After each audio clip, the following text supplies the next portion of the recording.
최근 유재석 씨가 진행하는 어느 방송에서 이지선 교수가 나온 일이 있습니다. 이지선 씨 우리가 다 잘 알잖아요. 젊었을 때 교통사고를 당하여서 화상을 입어 큰 어려움에 처했지만 그 속에서도 낙심하지 않고 꿋꿋하게 살아가는 인생을 잘 우리들에게 전해주고 있고 또 그 방송에서도 담담하게 잘 고백하고 있습니다. 이지선 씨 말고도 인생을 살아가면서 많은 어려움을 겪은 사람들이 있고 특히나 화상 같은 치명상을 입었음에도 불구하고 그 삶을 더욱더 아름답게 만든 분이 또 계십니다.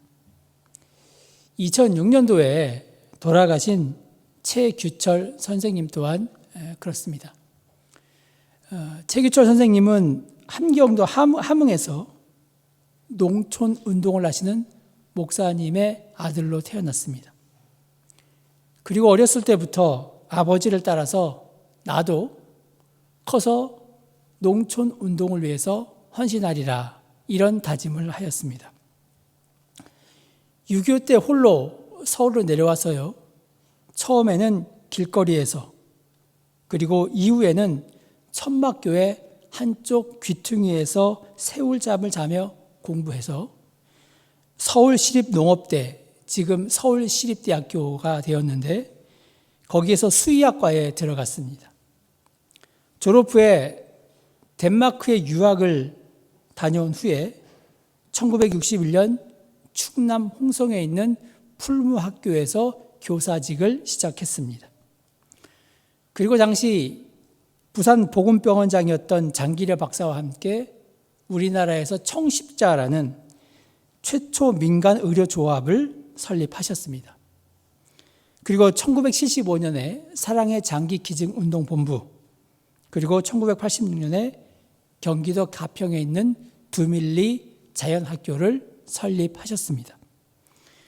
독실한 크리스천인 이 최 선생님은요, 수많은 봉사활동으로 몸이 10개라도 모자랄 정도였습니다. 근데 이분의 별명이 E.T. 할아버지예요. 하지만 이 스티븐 스필버그의 영화 E.T.와는 아무런 관련이 없고 E.T.란 이미 타버린 할아버지란 뜻입니다. 이지선 씨 얼굴을 기억하시면 될 것 같습니다. E.T. 할아버지라는 별명이 붙은 데는요, 사연이 있습니다. 31살 때 보육원에 페인트 칠을 하기 위해서 차에다가 페인트와 시너를 가득 싣고 차를 운전하다가요, 그만 전복되는 사고가 일어나고 말았습니다. 그러니까 이 페인트와 시너 다 휘발성 강한 물질들 아니겠습니까? 펑 하면서 소리가 나더니 금방 차에 불길이 휩쓸고 그리고 이 불길이 최 선생님에게도 덮친 것입니다. 이후로 30차례나 수술했지만 귀를 잃고 한쪽 눈은 멀고 손은 갈고리처럼 되어버렸습니다. 그 와중에 지극정성으로 이 최 선생님을 간호하던 부인께서도 그만 돌아가 버리고 말았습니다. 이 최 선생님은 그 모진 운명을 도저히 감당할 수 없어서 여러 차례 자살을 기도하기까지 했다고 합니다. 정말로 살아도 산 목숨이 아니었습니다. 그런데 이 최 선생님을 살린 것은 무엇이냐? 신앙심, 주님에 대한 사랑이었습니다. 최 선생님은 당시를 회고하면서요, 이렇게 말합니다. 사는 데는 2개의 F가 필요합니다.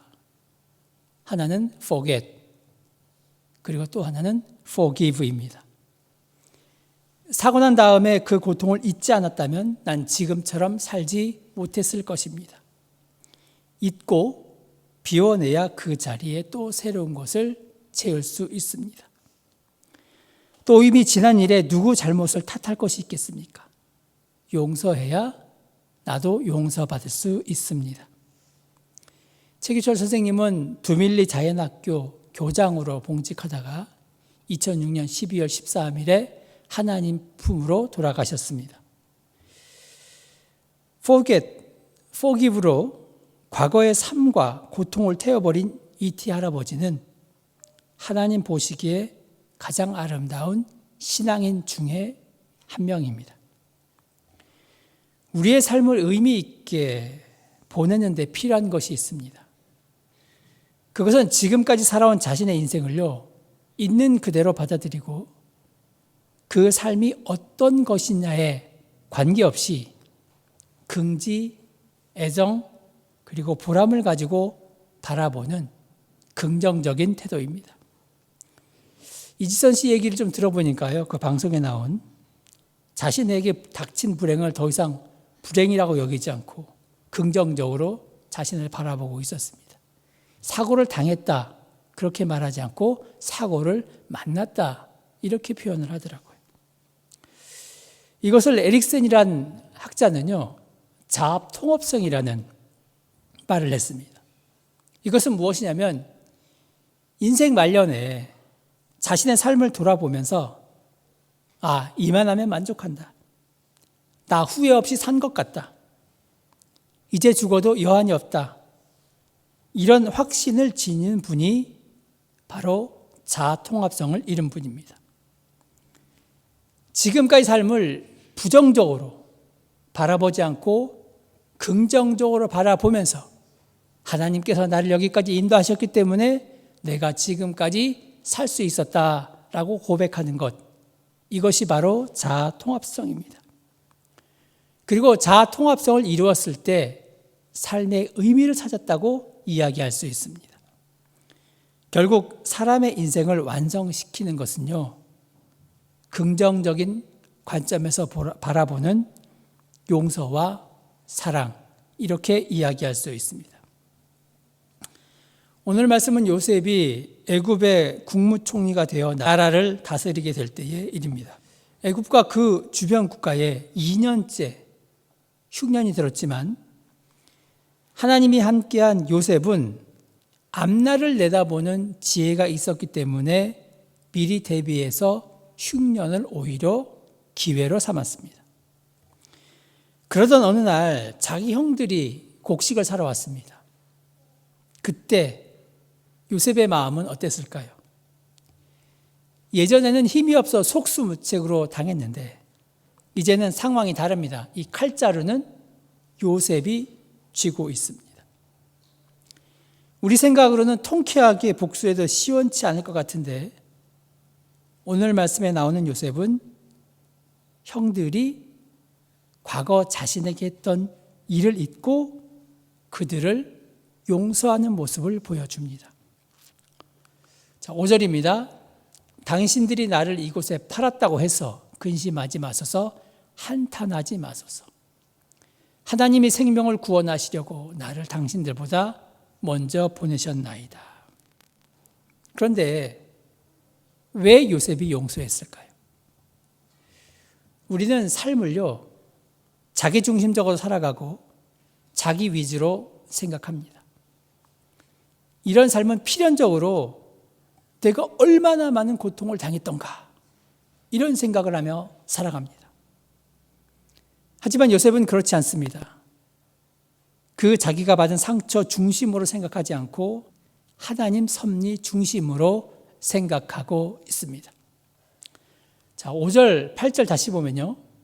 하나님이 생명을 구원하시려고 나를 당신들보다 먼저 보내셨나이다. 8절, 그런즉 나를 이리로 보낸 이는 당신들이 아니요 하나님이시라. 이렇게 고백하고 있습니다. 요셉은 자기가 당한 것을 생각하지 않고 오히려 그 고통의 날에도 함께 하셨던 하나님의 그 동행, 그 섭리와 은혜를 믿고 용서하였습니다. 그리고 앞으로도 하나님께서 선하게 인도하심을 믿었습니다. 오늘 말씀은 우리에게 새로운 관점을 가르쳐 줍니다. 그것은 바로 신앙인의 방향성입니다. 신앙인에게는요, 두 가지 길이 있습니다. 하나님의 말씀대로 살 것인가, 아니면 내 뜻대로 살 것인가, 바로 그 두 가지 길입니다. 신앙인의 방향성이란 말은 결국 우리가 하나님께로 그 방향을 향한다는 말입니다. 그리고 하나님께로 방향을 향한다는 말은 오늘 요셉처럼 형들이 행한 악행을 잊고 용서하는 것을 말합니다. 하지만 용서, 말처럼 쉽지 않습니다. 용서하기 어려운 경우가 너무나 많습니다. 사이몬 비젠탈이라는 사람이 있습니다. 이 사람의 책 중에 전 세계적으로 가장 유명한 책이 바로 이 해바라기입니다. 그는 그 책에서 용서란 공평한 것인가? 라는 질문을 합니다. 이 비젠탈은 2차 대전 때 나치 포로 수용소에 감금되어 있으면서 그런 극한 상황에서 겨우 목숨을 유지하고 있었습니다. 어느 날 독일군 부상병을 치료하는 병원에서 청소하고 있는데 어느 간호사가 오더니만은 자기를 따라오라는 것입니다. 가보니까 독일군 한 병사가 누워있는데 그 침대에 누워있는 병사는 그 SS, 그러니까 나치 친위대였고 22살 난 청년이었습니다. 그 병사가 비젠탈의 손을 꽉 잡더니 이 얘기를 꼭 해야 한다만 했습니다. 그 내용은 자신과 자신이 속한 부대가 러시아의 한 마을에서 200여 명의 유대인을 학살한 것이고 그리고 어린 아이까지 있는 가정을 총으로 쏴서 죽였다는 것입니다. 그리고 죽기 전에 자신이 끔찍한 일을 행했다는 것을 알았고 그리고 죽기 전에 유대인에게 용서를 얻어야만 내가 평화롭게 죽을 수 있다는 이야기였습니다. 비젠탈이 이 이야기를 듣고 어떻게 반응했을까요? 그 책에서 그는 이렇게 말합니다. 나는 일어섰습니다. 그리고 그 군인 쪽을 바라본 뒤 한마디 말도 안 하고 방을 나와버렸습니다. 그 군인은 용서받지 못한 채 죽음을 맞이하게 된 것입니다. 그리고 책 끝부분에서 이렇게 이야기합니다. 당신이라면 어떻게 할 것 같습니까? 우리가 이 비젠탈의 입장이라면 과연 어떻게 했을까요? 결코 답하기 쉬운 간단한 문제가 아니죠. 정의의 문제라면요, 그 나치 친위대원을 심판해야 하고 용서는 있을 수 없습니다. 반드시 상응하는 대가를 치러야 합니다. 하지만 우리는 어떻습니까? 교회에서 사랑해야 한다고 배웠습니다. 용서와 심판의 문제는 인류 역사 이래로 계속 논의되어 온 문제이고 성서의 핵심적인 주제이기도 합니다. 오늘날도 많은 사람이 남이 알든 모르든 끔찍한 고통을 당했기에 용서하지 않는 상태에서 분을 품고 한을 품고 살아가고 있습니다. 어떻게 해야 됩니까? 이렇게 쉽지 않은 주제인 용서를 생각할 때 깨달아야 하는 사실은요, 용서는 다른 사람을 살리는 것이 아니라 바로 나 자신을 살린다는 것입니다. 용서는 자신을 구원하는 것입니다. 왜 그런가 하면 우리가 우리의 원수를 용서했을 때 하나님께서 우리를 용서해 주시기 때문입니다. 주기도문에서 말합니다. 우리가 우리에게 죄를 사하여 준 것 같이 우리 죄를 사하여 주시옵고. 우리가 하나님께 용서받기 위한 전제는 우리가 먼저 우리의 원수를 사랑하는 것입니다. 사실 어떤 사람이 미움의 감정을 가졌을 때 가장 큰 문제는요, 그 사람의 영이 죽는다는 것입니다. 생각해 보십시오. 다른 사람을 미워하는 것도 일종의 에너지입니다. 그런데 그 에너지가 우리 몸속에 있으면 그 미워하는 에너지가 우리 몸에 과연 선한 영향력을 끼칠 수 있을까요? 분명히 말씀드립니다만 그 에너지는 우리에게 해를 끼치고 우리를 무너뜨립니다. 이 문제가 우리에게 심각하게 다가와야 합니다.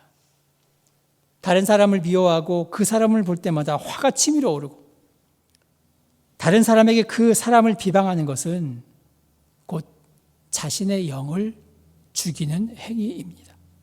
그리고 이것이 사탄이 노리는 것입니다. 사탄은 우리에게 다른 사람 용서하지 말고 눈에는 눈, 이에는 이처럼 살라고 합니다. 이것이 합당하다고 생각되는 분은 용서가 자신을 구원한다는 말의 의미를 다시 한번 새겨보아야 합니다. 눈에는 눈, 이에는 이의 삶을 살게 되면 세상 모든 사람은 다 앞을 보지 못하게 될 것이고 우리 입에는 치아가 하나도 있지 않을 것입니다. 이 세상 사람 중에서 털어서 먼지 안 날 사람이 어디에 있겠습니까? 세상에는 마땅히 꺼져야 할 불이 있고 타올라야 할 불이 있습니다. 증오의 불은 마땅히 꺼져야 합니다. 하지만 성령의 불은 활활 타올라야 합니다. 산불이 나면 가끔 반대편에서 불을 놓는 경우가 있습니다. 산불이 일어났는데 불을 놓다니 여러분 이것은 맞불 작전입니다. 불이 불을 삼키게 하는 것입니다. 파괴하는 불을 삼켜서 잠재워 버리는 것입니다. 자신을 파괴하는 증오의 불은 성령의 불로 태워야 합니다. 그래야 우리가 살 수 있습니다. 이것이 사탄을 이기는 전략입니다. 사탄은 증오와 미움으로 무기를 삼을 때 믿는 우리는 용서와 사랑이라는 성령의 불로 나가야 합니다. 용서와 관련해서 로마서 12장 말씀을 좀 보겠는데요. 17절부터 21절까지의 말씀입니다. 아무에게도 악을 악으로 갚지 말고 모든 사람 앞에서 선한 일을 도모하라. 할 수 있거든 너희로서는 모든 사람들과 더불어 화목하라. 내 사랑하는 자들아, 너희가 친히 원수 갚지 말고 하나님의 진노하심에 맡기라. 기록되었을 때 원수 갚는 것이 내게 있으니 내가 갚으리라 주께서 말씀하시니라. 내 원수가 줄이거든 먹이고 목마르거든 마시게 하라. 그리함으로 내가 숯불을 그 머리에 쌓아 놓으리라. 악에게 짓지 말고 선으로 악을 이기라. 이 말씀은 용서의 이유, 근거, 그리고 용서의 결과까지 다 보여주고 있습니다. 여러분 분명히 기억하십시오. 신앙인은 모든 복수의 권한을 포기한 사람입니다. 복수의 칼을 하나님께 반납한 사람입니다. 왜냐하면 하나님께서 완벽하게 신원해 주실 것이기 때문입니다. 예전에 복수는 나의 것이라는 영화가 있었는데 복수는 하나님의 것입니다. 이것이 용서의 이유와 근거입니다. 하나님께서 그 복수의 대상을 완전히 뒤덮어 놓으시든지 아니면 녹여 놓으시든지 하나님의 섭리대로 하실 것입니다. 우리가 할 일은 다만 용서하며 사랑하며 나아가면 됩니다. 이것이 바른 믿음의 자세입니다. 비젠탈은 용서하지 않는 삶을 살았지만 도저히 용서할 수 없는 상황에서도 용서의 삶을 살았던 한 사람이 있습니다. 이 네덜란드의 코리 텐 붐 여사입니다. 이분은 2차 대전 당시에 독일에 있는 그 수용소에서 말할 수 없는 핍박과 학대를 받았습니다. 유대인도 아니었습니다. 그 가족이 유대인 가정을 숨겨주었다는 이유만으로 독일 수용소에 갇히게 된 것입니다. 그런 와중에서도 전쟁 이후에 언니와 함께 우리가 전쟁으로 피해본 사람들을 꼭 돕는 센터를 짓자 이런 다짐을 했습니다. 하지만 코리텐붐의 여사의 부모와 언니는요 독일 수용소에서 나치의 그 갖은 고문을 견디지 못해서 그만 먼저 세상을 떠나고 말았습니다. 이러니 이 코리텐붐 여사 독일 사람들에게 얼마나 많은 한을 가졌겠습니까? 그런데도 독일에도 전쟁 피해자를 위한 센터를 설립하였습니다. 그리고 전쟁 이후 그 일을 실천하면서 전 세계에 하나님의 사랑의 메시지를 전하였습니다. 이 코리 텐 붐 여사가 어느 독일 교회에서 사랑의 메시지를 전할 때의 일입니다.